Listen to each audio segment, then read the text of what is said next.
Bom dia, boa tarde ou boa noite, sejam bem-vindos a mais um vídeo do canal. Eu sou o Cleiton Mo e hoje eu vou falar sobre eutrofização, um processo natural que acontece na água, mas que a gente acelera em muito tempo e acaba gerando um problema imenso. Então vamos lá. Bem, vamos lá. A primeira coisa é o seguinte, o que é eutrofização? Eutrofização é um processo natural de acúmulo de nutrientes que acontece em um manancial. Tá, mas o que é manancial? Manancial vai ser, em inglês é source, né? Vai ser um lugar aonde acumula água, a gente vai tirar algum recurso. Aquilo é manancial, nesse caso a gente está falando de água. Então vão ter aqueles mananciais que são de superfície e vão ter aqueles mananciais que não são de superfície, né? Por exemplo, o que é um manancial de superfície? A gente pode usar como exemplo rio, riacho, lago, lagoa, cacimba, qualquer coisa desse tipo, que a gente esteja vendo o corpo d'água, né? Uma barragem e por aí vai. E um manancial não superficial, um manancial subterrâneo é, no caso, um poço, né? Um poço, a gente fez um poço, então a gente tem um aquífero ali subterrâneo, a gente vai acessar ele e ele vai ser um manancial, só que nesse caso ele é subterrâneo, né? Isso é manancial. E aí, o que é hipotrófico, o que é nível trófico? Bem, nível trófico é a quantidade de nutrientes que tem no manancial. Então, ele vai ser classificado de acordo com o nível trófico dele, né? Hipotrófico é aquele que é pobre em nutrientes. Mesotrófico vai ser aquele que vai ter uma quantidade de nutrientes ali ok, né?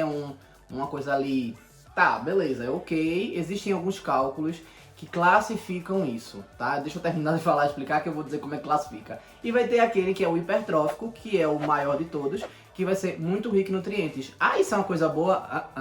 Não, não necessariamente. Existe uma linha ali que a gente vai colocar o manancial eutrofizado, né? Que é aquele que já está a mais, já está além, já passou do limite. Então ele vai ser completamente ali eutrofizado. E isso aí é bem problemático. As taxas de medição desse nível trófico, elas vão ser variadas, né? Tem até alguns artigos que falam, por exemplo, eu já li um artigo sobre um manancial lá em Kiribati. É uma laguna que tem lá em Kiribati e que, como lá em Kiribati, na Oceania, eles não têm um padrão estabelecido, eles usam um padrão ou da Nova Zelândia ou da Austrália.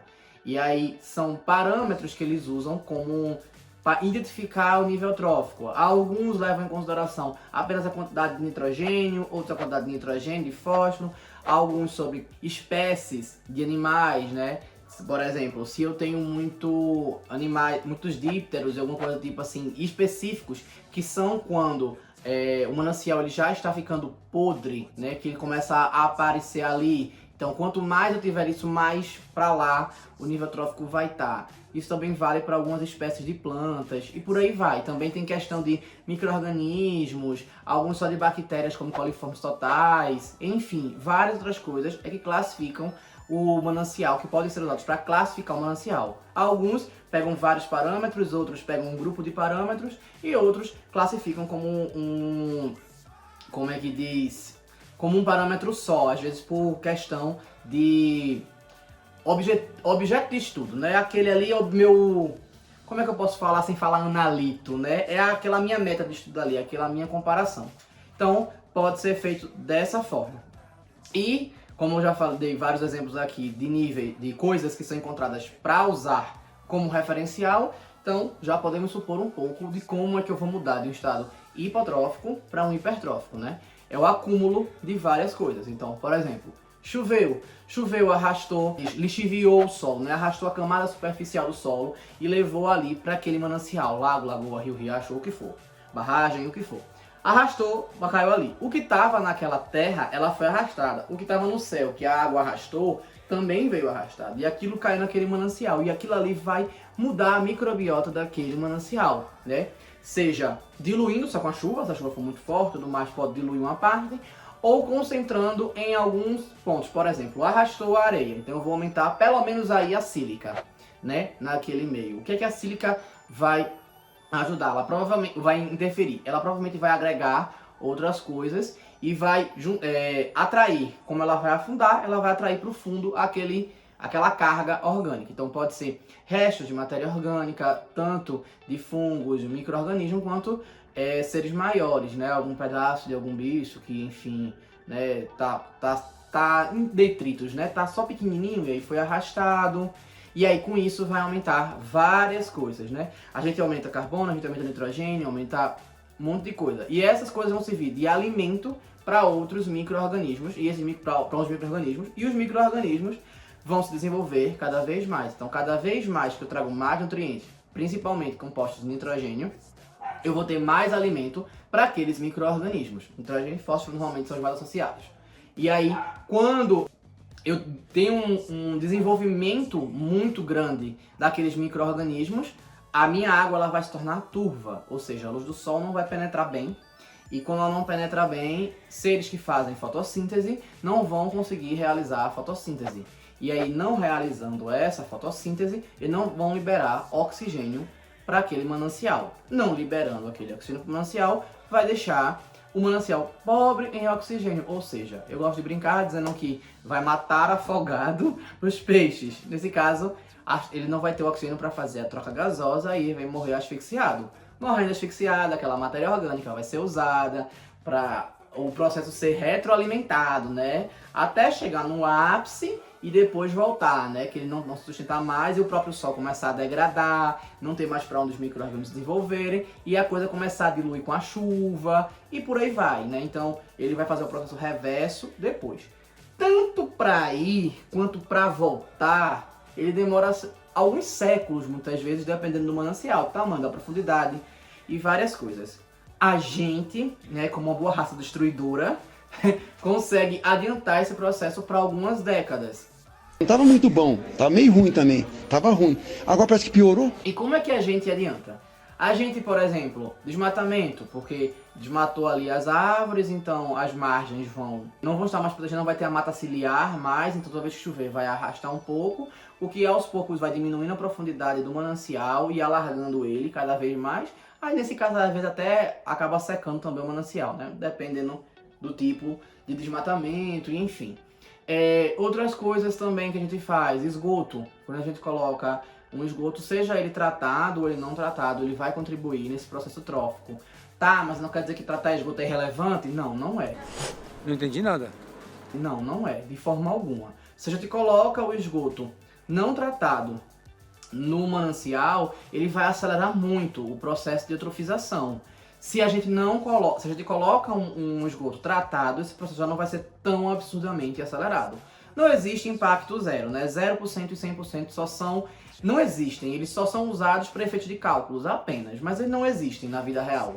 Então, a gente vai acabar tendo algum impacto de toda forma. Então é melhor ter um impacto menor do que ter um impacto maior. E quanto maior o controle, melhor, né? Assim, o controle que a gente está destruindo a natureza, né? Ou contaminando a natureza, de certa forma. E aí, quando a gente coloca o esgoto, não é só esgoto doméstico, né? Existem esgoto de indústrias e enfim. E aí, que também vão trazer nitrogênio, mas vão trazer nitrogênio? Não. E é aí que eu gosto de dizer que muitos pesquisadores pecam, né? Pecam com isso. Por quê? Porque eles consideram que é só o nitrogênio que vai interferir na eutrofização e acabou-se. Não, não é. Não, não é. Por quê? Quando você coloca um esgoto de indústria, você vai trazer algumas outras coisas também. Quais são essas coisas? Alguns metais, por exemplo, né? Níquel, magnésio, cálcio, mercúrio, prata e vários outros tipos de metais que vão influenciar ali no ecossistema, né? Alguns vão ser absorvidos pelas escamas dos peixes e isso pode causar alguma mutação, ou até quando algum animal for se alimentar dele, aquele metal vai para dentro desse animal, incluindo os seres humanos, né? E podem causar algumas alterações, como problemas nervosos, como câncer, isso no caso, por exemplo, se for o mercúrio, né? Existem outros metais que se envolvem em processos de complexação, que é quando ele mistura a matéria orgânica com esses metais. E aí isso faz com que mude a densidade dessa matéria orgânica e ela fique numa área disponível onde ela não estava antes, aumentando a turbidez da água ali naquela área e ainda facilitando o processo de digestão dela naquela área, ou seja, permitindo que micro-organismos, vamos supor, que micro-organismos de fundo, eles possam reagir no do meio. E assim vai vários outros problemas. Pessoas que usam no modo recreativo, né? Eles entraram na água, né? E aí, dependendo da concentração desses metais, ele também vai trazer algum problema. Pessoas que passam ali por perto, muitas vezes não, né? A degradação normalmente ela vai gerar, degradação de matéria orgânica em geral, ela vai gerar, por exemplo, ácido sulfídrico, né? Que tem um cheiro ruim, que ele pode ser irritante na pele. Então passou ali muito perto, vai ter irritação. Existe até uma pesquisa que eu usei como base para o meu TCC na última graduação que eu fiz, que é sobre uma pesquisa de um rio, o rio Turag, que o cara fez uma análise sobre problemas respiratórios da população que está em torno do rio, quais tipos de contaminantes que aquele rio recebe, o nível trófico daquele rio baseado na quantidade de poluentes que tem naquele rio e sobre animais que morrem por causa dessas alterações. Ou seja, ele levou em consideração a saúde humana diretamente ligada à ecologia, por causa dos animais, e os contaminantes químicos, que eu usei como base, só que eu fui pesquisar em outros lugares, e isso é muito incomum de encontrar esse tipo de associação. Mas que a gente sabe que no fundo tem, e se quiser estudar a fundo cada um deles, vai dar um trabalho imenso, e realmente existem. Para mananciais que são contaminados com metais e vocês... onde é que talvez teria? Na China. Na China tem muito. Na China tem muito. Só na China? Não, em todo lugar do mundo tem coisa. Eu pesquisei artigos de vários lugares, de todos os continentes, literalmente, de muitos países. E, enfim, tem cada caso particular. Tem, por exemplo, mananciais que na seca são eutrofizados, na cheia, como chove muito ali, eles perdem a eutrofização e eles viram do hipertrófico para o mesotrófico. Existem mananciais que alternam entre o hipotrófico e o mesotrófico, porque quando chove arrasta, ele enriquece, mas depois com a seca ele vai perdendo os nutrientes dele e aí ele volta para o hipotrófico. Existem mananciais que, por exemplo, congelam, como no caso do Lago Frame, lá no Canadá. Congela, e aí quando ele congela, a microbiota ela tá acostumada já com aquele tipo de processo. E aí o nitrogênio, ele não sai, ele não vai virar amônia e sair do sistema. Nesse caso ele continua ali no sistema porque congelou, não tem pra onde sair. E aí como o micro-organismo ele está acostumado, ele já tem enzimas preparadas para isso, eles consomem aquele nitrogênio que passou mais tempo. Então aumentou o tempo de retenção daquele nitrogênio e isso acelera o processo de eutrofização. No caso desse lago congela, que foi detectado num artigo específico que eu encontrei. Mas alguns outros mananciais que eu já estudei, eles também congelam no inverno. Provavelmente também acontece isso, mas ninguém nunca estudou isso. E aí, como eu falei, existem muitas e muitas variáveis. Naturalmente, a gente tem alguns mananciais que são naturalmente eutrofizados, como isso que eu falei da chuva. A gente tem um caso aqui no Brasil, se não me engano no Pará. Eu vou pedir pra botar a foto aqui. E é isso, eu acho que eu já dei muita informação, eu já falei muita coisa, eu já falei muito de biologia, já falei muito de química. Eu espero que tenham gostado. Isso é só um pouco do estudo de água, no caso de manancial, né? É um negócio realmente bem profundo, a gente estuda muitos e muitos anos. Assim, pode colocar séculos aí. Inclusive, se você tem curiosidade, escreva water lá no Google Acadêmico para você ver a quantidade de artigo que aparece, né? Então, eu espero que vocês tenham gostado. Então curtam, comentem, compartilhem, se inscrevam no canal. E se não sabem o que escrever, vamos de... Não, água é muito comum, bicho. Vamos pensar em outra coisa. Manancial. Manancial, escreva manancial. É isso, valeu.